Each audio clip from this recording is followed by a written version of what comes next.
start. We'll do it differently. Cliff, Brunt, you want to start us off? Yeah. So, Mateer hasn't had too many games like the one he just had.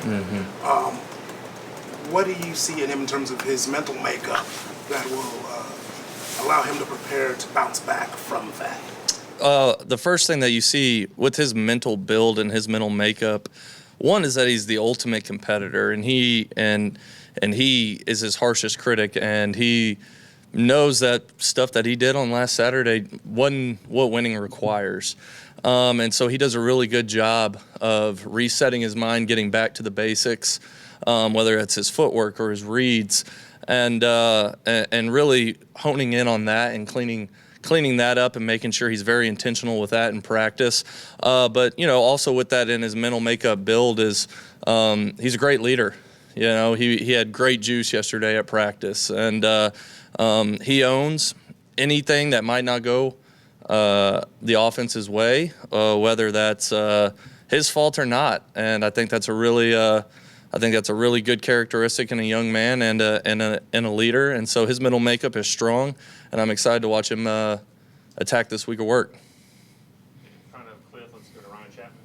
Ben, you're still wanting to make some improvements in the running game, and I know that tight ends have been a big part of what you've done, but with some of the inconsistencies there, what are some of the ways you could try to help this offensive line and the running game as a whole kind of get online and get to where you want it to be?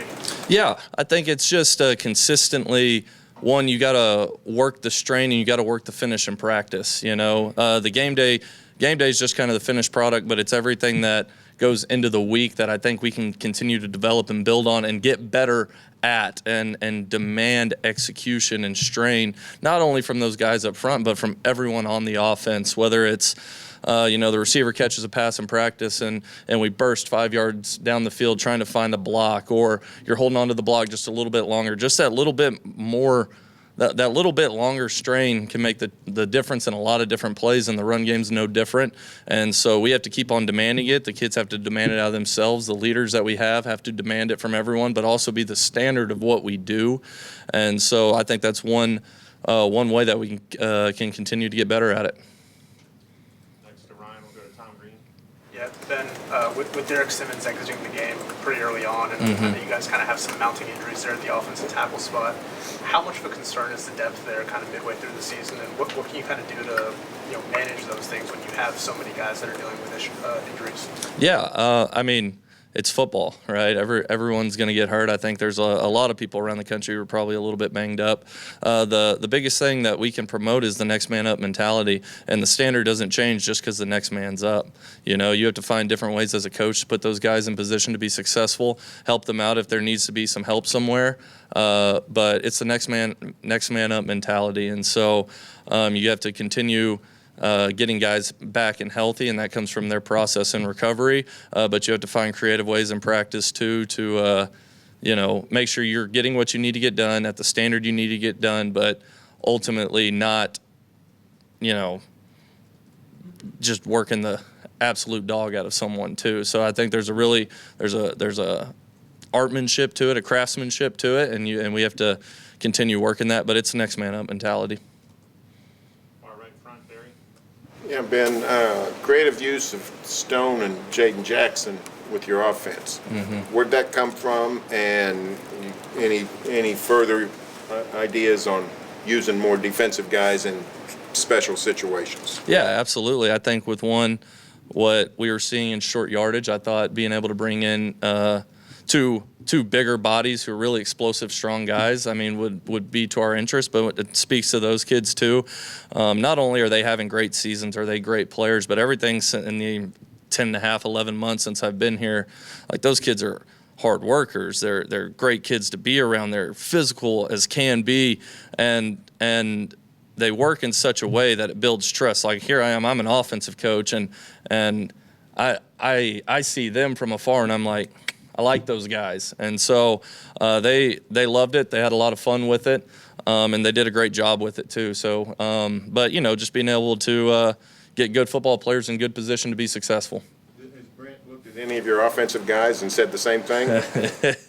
I don't know. Defense is a little bit trickier deal right there, but who knows, maybe.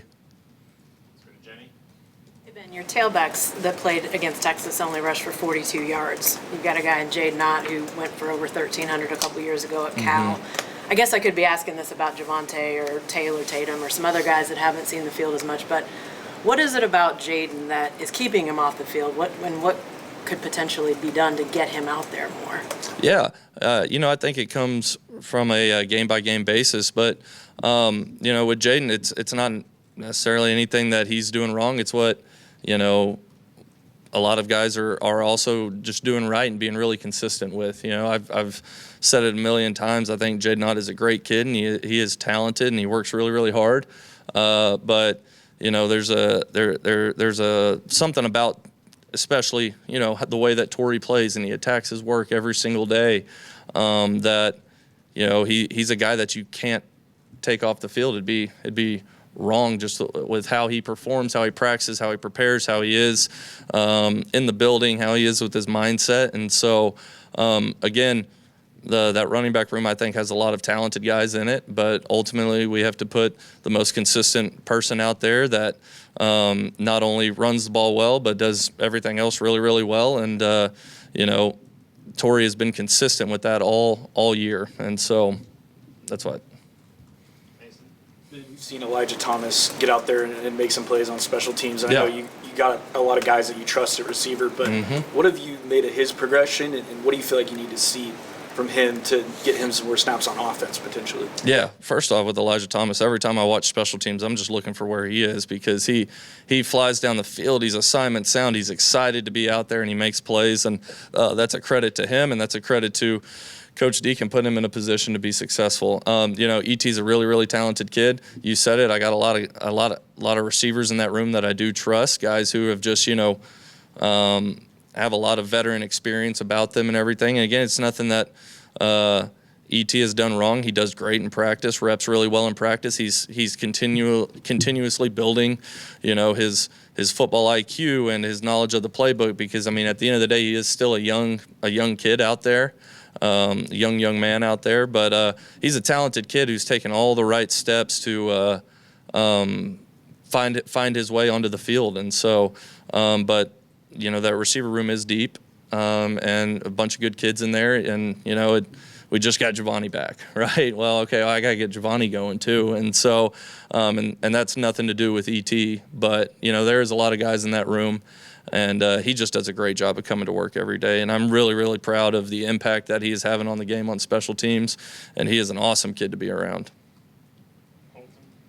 Ben, Brett talks a lot about this, one possession, one score lead. Yeah. I'm just curious, does that change your offensive mentality at all? And in the midst of these games, when you're struggling to run the ball or struggling to block, what are some things schematically, I guess, that you can do to sort of help that? Yeah, it is a one possession league. I think when you look across the conference as a whole, every conference game, maybe not all of them, but a vast majority of them are one possession games. The biggest thing in this league, and my approach to the mindset, and it's the approach that I've had everywhere, is you have to be complementary with your defense. And I think we have a very, very talented defense. So any way that I can help them out, I'm going to. Is there things that we can do on offense that maybe we've been inefficient in some areas, or we just had some execution errors, or we've had some self-inflicted wounds? Absolutely. But at the end of the day, you got to be complementary with your defense in order to win in this conference, because it is a one possession league, and I don't see that changing.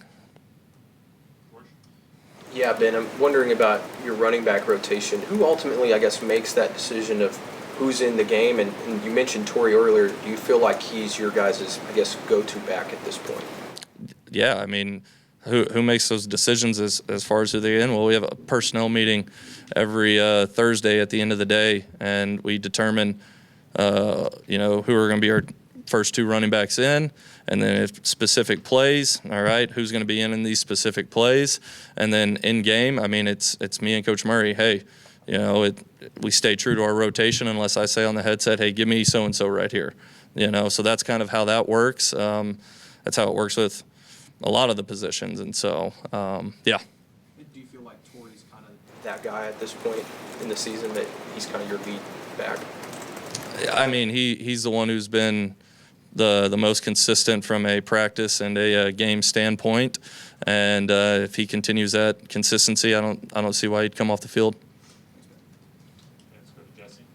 Ben, you talked about John. He mentioned after the game on Saturday his thumb was okay, but his eyes weren't always in the right spot. He just wasn't seeing things. When he has maybe a rare lapse like that, do you kind of work with him through the week to get his eyes back in the right spot, or do you kind of trust that he could self-correct and fix some of those issues? Yeah, I mean, it's a mental reset. Do I trust John Mateer? Absolutely, I do. But I wouldn't be doing my job as a coach if I just sat back and said I'm gonna just trust that he's gonna get it right. And so it's a mental reset. It's back to the basics. It's whenever we're doing a walkthrough, hey, be great with your feet right here. High detail in your feet. Where are my eyes supposed to be at? And then that translates over to practice reps, and that translates over to good on good reps, and then translate over to game reps. And so I trust John. Is he gonna put the work in to improve? Absolutely. But I have to do my job as a coach too, and be on him about those little things. Yes, sir. Yeah, Ben, just wondering if there's anything going on with Javante Barnes. Nothing on the availability report. He hasn't had snaps of the last couple games. Is that just the way it's worked out, or? Yeah. I mean, I would say that was probably the way that's just worked out, because Javante is really intelligent. He's really tough. He's really physical. He's a great pass protector. But, just for assortment of different reasons, a lot of which that I've talked about with Torrey already, he just hadn't seen the field as much. Myron?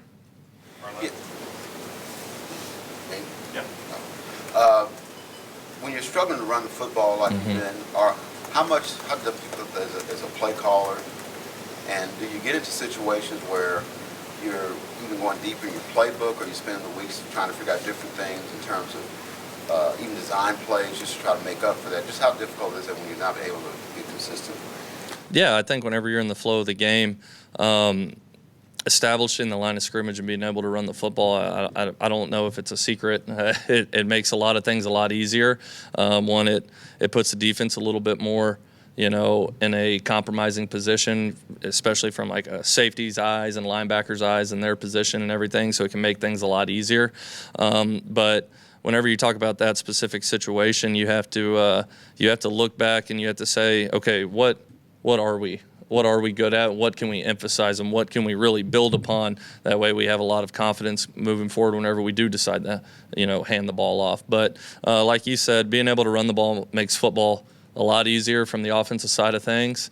And, we're working, every single day to get better, improve the mindset, the mentality of what it takes to run the football. And the kids are, buying into it. They're working hard with it, and we got to just keep on demanding it out of them, demanding it out of us as coaches to emphasize the strain and the finish out at practice, because ultimately that's where it all begins, is out at practice, and it translates over to the game. So, you got to be able to run the football. John Mateer's had quite a couple of weeks. He's got surgery, he's flying, trying to get back, and then you lose a huge game like that to Texas. What's your message to him as he tries to rebound? This schedule is not getting any easier. It's a crazy couple of weeks coming up. What's your message to him? Yeah, one, stay true to who you are, stay true to the process that has gotten you to where you have been in life and as a player, and don't listen to the outside noise, because that's not, that's nothing pertaining to you. Stay true to who you are, stay true to who you are as a leader. Bond, connect, and continue to build all your relationships with your teammates. Strengthen those as much as you can, because ultimately those are the guys that matter. And the awesome thing is the support that those guys have shown John. That's one thing I love about this team, is these kids have each other's back. And there was zero flinch after that game from those kids, from John Mateer. But that's the biggest thing you can tell them, is you got to stay true to who you are. Fall back onto your basics, because basics win. Basic footwork wins. Basic timing wins. And, you just got to be you. All right, sorry, that's all we have time for. Thank you, Ben. Appreciate y'all. Boomer.